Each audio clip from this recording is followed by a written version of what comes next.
You walk into a room, a job interview, a networking event, maybe a party where you barely know anyone. Someone turns to you, smiles, and says 5 words. So, tell me about yourself. And suddenly, your mind goes completely blank. You know who you are. You have a whole life, a whole story, things you love, things you've done. But in that moment, it's like someone pulled the plug. The words don't come. The English disappears. And you end up saying something like, I am, I work in, I study, and you can feel your confidence shrinking with every second. Sound familiar? Here's what I want you to know. That moment of panic has nothing to do with your intelligence. It has nothing to do with how interesting you are as a person. It's a skill gap, and skill gaps can be fixed. By the end of this episode, you're going to have a real toolkit, frameworks, phrases, and a mindset shift that will completely change how you introduce yourself in English. Not just in interviews, but in everyday life, with new people, in any situation where you need to show up and speak up. Welcome to Speak Up. I'm your host, and today we're making sure the world finally gets to hear you. Let's get into it. So first, why is talking about yourself in English so hard? I hear this from learners all the time. They say, in my own language, I can express myself so well.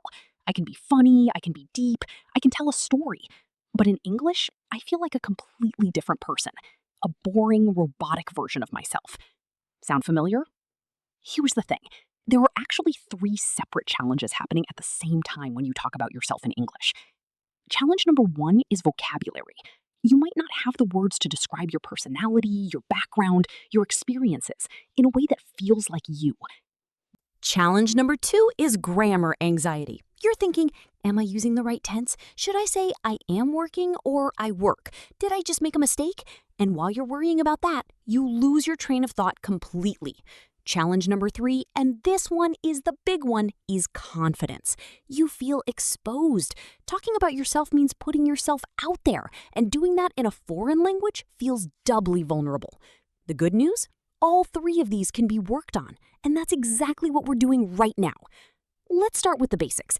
Imagine someone walks up to you, maybe at a networking event, a new job, a class, or even a casual party, and they say, "So, who are you? Tell me about yourself." What do you say? I want to give you a simple framework I call PWP. That stands for present, why, and personal touch. Present. What do you do right now? Where are you in life? Why? Why do you do it? What's the story behind it? Personal touch. One little detail that makes you, you. Let me show you how this works with an example. Instead of saying, I am student, I study business, which is fine, but not memorable, you could say, I'm currently studying business. Actually, I'm in my 2nd year. I got into it because I always loved the idea of starting something from nothing, building a business from scratch. And outside of class, I'm obsessed with photography. I shoot street photography on weekends whenever I can. Same basic information, totally different impression. You gave them your present, 2nd year, studying business. You gave them your why, the dream of building something. You gave them a personal touch, street photography. And now they have 3 things to ask you about. The conversation practically runs itself. So, try writing your own PWP introduction tonight. Seriously, pause this podcast, grab a notebook, and draft it out. It doesn't have to be perfect. Just try. Okay, now let's talk about vocabulary, because the right words genuinely change everything. A lot of learners describe themselves with very basic adjectives. I am friendly. I am hardworking. I am shy. And those words are fine, but they're also what everyone says. They don't paint a picture. Let me give you some more expressive alternatives. Instead of I'm friendly, try I'm the kind of person who loves meeting new people, or I tend to get along with almost anyone. Instead of I'm hardworking, try I'm really driven, or once I commit to something, I go all in. Instead of I'm shy, try I'm more of an observer at first. I like to listen before I jump in. Or I'm introverted, so I prefer deep one-on-one conversations over big group settings. See how those feel so much more real? They're not just labels, they're little windows into who you are. Here are a few more powerful phrases you can use when describing yourself. I have a passion for. I'm really into. Something that defines me is, people who know me well would say I'm I've always been the type of person who... That last one is especially good because it shows history. It shows depth. It says, this isn't just a random fact. This is part of who I am. Now let's talk about one of the most common situations where you have to talk about yourself. Job interviews and professional settings. The classic question, tell me about yourself. In a professional context, there's a great formula called the past, present, future structure, and it's incredibly simple. Past, where did you come from? What's your background? Present, what do you do now? Future, where are you headed? What do you want? Here's an example.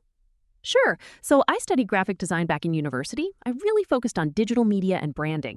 After graduating, I worked for a small agency for about 2 years where I got to work on campaigns for local businesses.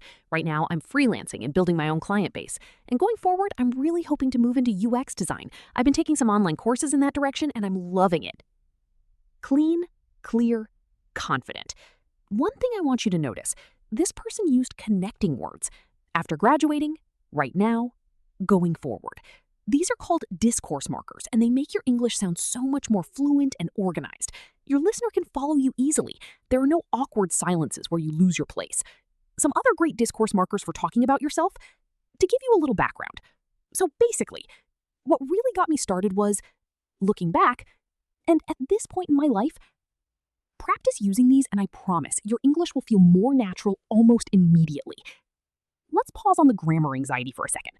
I know that when you're talking about yourself, a part of your brain is running a grammar check in the background, and it's exhausting. So I want to give you one simple rule that will handle most situations. For habits and general truths about yourself, use simple present. I love cooking. I work in finance. I live in Bangkok. For things happening right now or in this period of your life, use present continuous. I'm studying English. I'm working on a new project. I'm currently exploring different career options.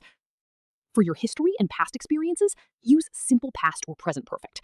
I studied abroad for a year. I've always been interested in music. I worked at a startup for 3 years. That's it.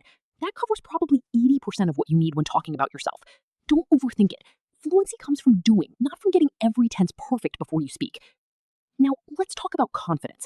Because you can have all the vocabulary in the world, but if your body language and delivery are closed off, people won't feel your energy. Here are 3 things that will instantly make you sound more confident when speaking English. Number 1, slow down. Most learners speak too fast when they're nervous. They rush, and rushing actually makes your English harder to understand and harder to deliver without mistakes. When you slow down, you give yourself time to think, and you give your listener time to enjoy what you're saying. Slowing down isn't a weakness. It sounds authoritative. Number 2, don't apologize for your English before you start. I hear this so often. Sorry, my English is not so good, but stop. Right there. The moment you say that, you set a low expectation for yourself. You shrink before you've even started. Instead, just speak. Trust me, people are far more forgiving than you think. And most of the time, your English is better than you believe it is. Number 3, use filler phrases to buy yourself time, the right way. Instead of going silent or saying, use natural English fillers that native speakers use all the time. That's a great question. Let me think. How do I put this? It's funny you ask that. Where do I even start with that one? These buy you 2 or 3 seconds to gather your thoughts, and they sound completely natural. Nobody knows you're stalling. To them, you're just being thoughtful. We're getting close to the end, but I want to leave you with something important, a mindset shift. A lot of English learners think that talking about yourself in English means translating yourself. Like you take the version of you that exists in your first language and you try to convert it word by word into English. But that's not how it works, and that's why it feels so frustrating. Instead, I want you to think of it like this. Build an English version of yourself. Not a translation, a version. A character who lives in English, who has English phrases that feel natural, who tells stories in a certain way. This might sound strange, but here's a practical way to do it.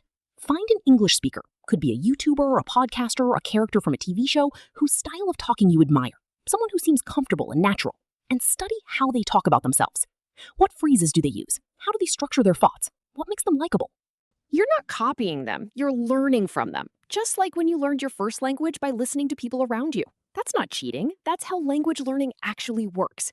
Over time, your English voice will become its own thing, a blend of influences that eventually sounds like you, just in English. All right, let's do a quick recap before I let you go. We covered 1. The 3 challenges: vocabulary, grammar anxiety, and confidence, and why they all hit at once. 2. The PWP framework: present, why, personal touch, for casual introductions. 3. The past, present, future structure for professional settings. 4. More expressive vocabulary to describe yourself beyond basic adjectives. 5. A simple grammar guide: present simple, present continuous, and past tenses. 6. 3 confidence boosters: slow down, don't apologize, and use smart filler phrases. And 7. The mindset shift: don't translate yourself into English. Build an English version of yourself. Your homework for this episode, and yes, I give homework, is to write your own PWP introduction. Make it 2 to 3 sentences. Practice saying it out loud at least 5 times today. Record yourself if you can. Listen back. You'll be surprised how good you sound. And if you want to share it, come find me. I'd love to hear your introduction. Thank you so much for listening to Speak Up today. If this episode helped you, share it with one friend who's learning English. That's the best thing you can do for this show. Until next time, keep speaking, keep growing, and remember, your voice matters, even in English. See you in the next episode. Bye for now.